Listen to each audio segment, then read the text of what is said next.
my name is Kristi Chen, and I'm a fourth-year sculpture student studying at OCAD University. My exhibition is called To Retrieve a Possible Heirloom.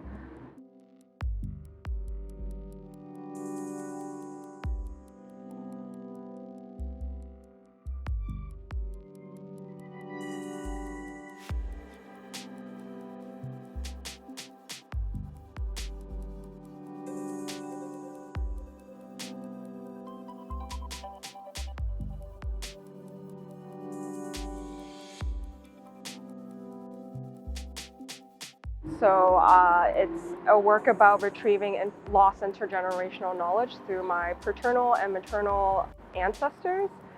And through that, I explore through basket weaving and doing renditions of my great-grandfather's Lingnan-style Chinese painting.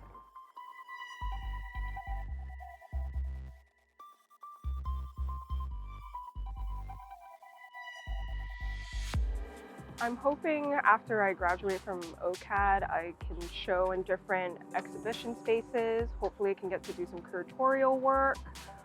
I'm also interested in fabrication as well, so I'm very open into doing different disciplinaries and different practices in art.